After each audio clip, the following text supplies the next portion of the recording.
Have you ever wondered if there are some common mistakes that self-taught guitarists make, and that if you knew what they were and you were self-taught, you could save potentially years of agony in your practice time? Well, I've taught hundreds of guitar players how to start learning guitar from scratch, and I decided to go analyze some of these self-taught beginner to advanced videos on YouTube to see if I could spot some of those mistakes that I commonly saw in my students. So after watching a couple of these videos, I came up with 3 common mistakes that I see self-taught guitarists make, and I found evidence for them in these self-taught guitar videos, which I'm going to share with you. And these aren't meant to roast these players, by the way. I'm just using them as an example so I can show you, and hopefully by sharing them with you, it will save you some frustration that you may be having as you are going through your fingerstyle guitar journey. So we're going to start with the first common mistake that I see self-taught guitar players make, and it's reaction versus proaction. So before, when I was in high school, we had to use MSN Messenger to chat with our friends because we didn't have Facebook or whatever. I remember a conversation that I had with one girl that I was chatting with, and we were talking about the guitar teacher because we had had the same guitar teacher back in high school, and I was quite satisfied with what he was teaching me, but she was completely teed off. She said that the analogies that he were using had nothing to do with guitar, and he would say stuff like, guitar playing is much like driving a car.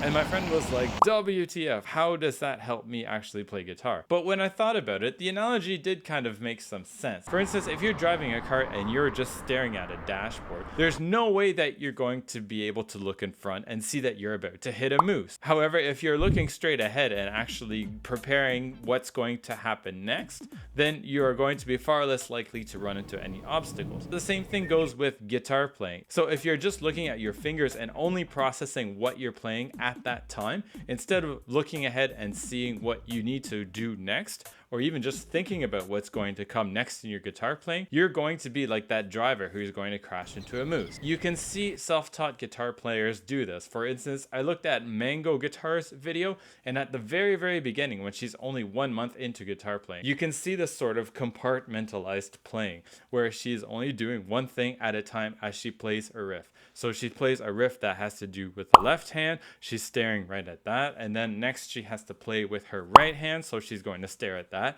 and it becomes very blocky. However, after her 2 years of guitar playing progress, now you can see it's actually much more fluid, and she looks way in advance of what she has to play. Look at this, how her eyes actually spot ahead to the destination where she needs to go. Quite in advance, actually. She's very prepared to see what's going to come next.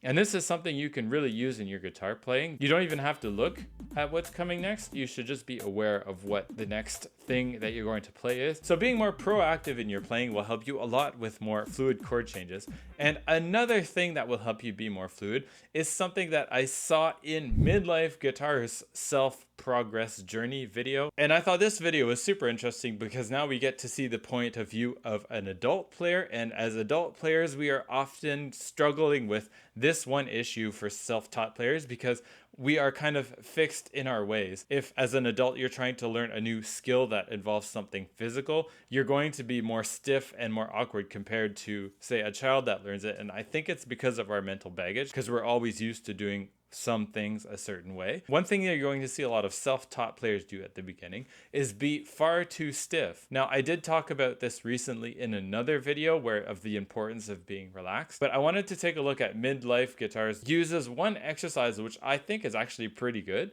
It involves a lot of repetition. It involves a lot of repeating the same thing over and over again. The exercise for mastering the chord changes that I saw Midlife Guitar doing involved just playing one chord to the next, and going from C major to A minor only involves changing one finger, right? However, there is something I think he could add to this exercise to make it more effective, because otherwise you will run into this problem of having too much stiffness when you're a beginner player. You think of actually relaxing. Now, you don't want to let your fingers fly away like this. You think of releasing the pressure and then replacing the finger.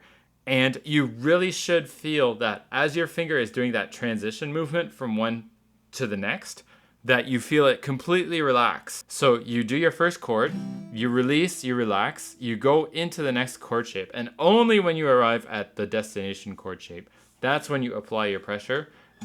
always feel a moment of relaxation as you're transitioning from one chord to the next. Stiffness and what to do about it is one of the things that I talk about in my free guide to improving your bar chords, and the link to that is in the description. Finally, let's switch gears and talk about one of the things that affects actually more younger players, and like little kids that I taught would get affected by this. This is establishing a tempo. So establishing where the beats are going to fall when you're about to play. If you're worried about feeling kind of dorky and actually counting 1, 2, 3, 4, one thing that you can do is start off with a song that has a slower introduction at the beginning that doesn't start off with a whole bunch of notes. So the beginning to Orange goes something like this.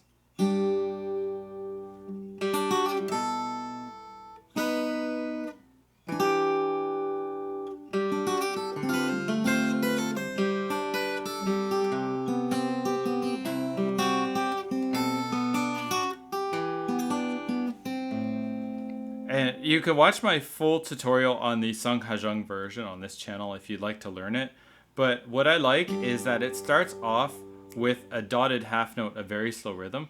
1, 2, 3, 4. 1, 2, 3, 4, like this. You really need to count the beats to make it actually sound good. Ideally, you should do this even if the song started off with.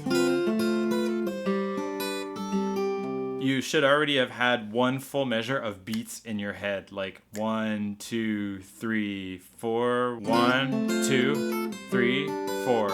So at least in Orange, it helps you because it forces you to think of the tempo, the beats happening before you start playing it. And as a bonus, what I want to throw into there is, as a self-taught player, we often forget the most important thing about music, which is having fun. Unless you are burnt. Remember to smile and don't try to get buried into only doing technique the whole time. And I know I'm really 100% someone like that. I like to focus a lot on the technique. So try to focus more on the emotion and on the music that you're actually producing instead of just focusing on the minutia of your finger movements. So if you want some more help on the first tip that I shared in this video, which is actually looking ahead to the next thing that you need to play, I recommend that you watch this video where I explain my technique on how you can actually practice that in your chord changes, and I will see you in the next video.